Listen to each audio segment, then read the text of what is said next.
In this video, I'm going to talk about the dead bug exercise. I've seen various different versions of this, but I'm going to talk about what I call the dead bug. I want you to think about starting in a neutral position. So start with your feet together, toes out, heels out, so that your legs are around hip width apart. Centre of the hips, centre of the knees, centre of the ankles. Neutral spine. So let's start by checking that. Push the lower back into the mat. Arch it away and come back about neutral so that your pelvis is flat.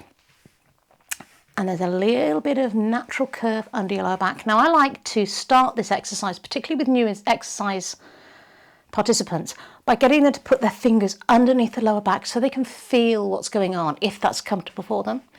And I often start by getting them to do a knee fold, which gets them moving the knee up and down in line up until tabletop, back down to the floor. That way they're getting used to not moving the knee. So we're not bending and straightening the knee. That knee stays still and it's just movement from the hip.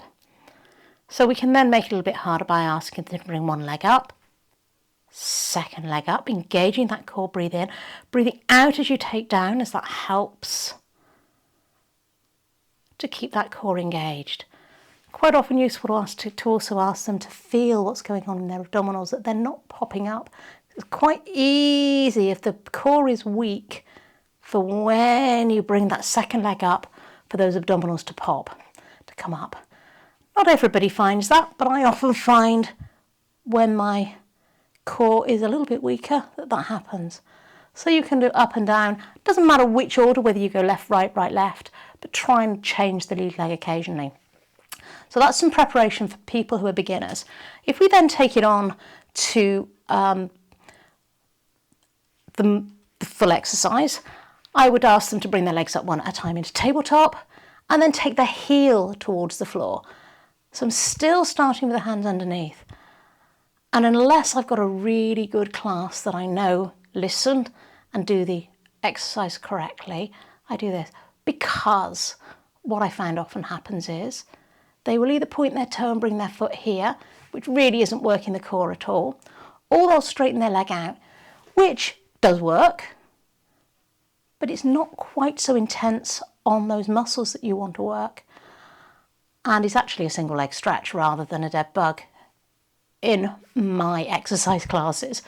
I know some people call the dead bug an exercise that has the straight leg, and that's fine, that's their choice. But my dead bug is here, which works the core quite intensely.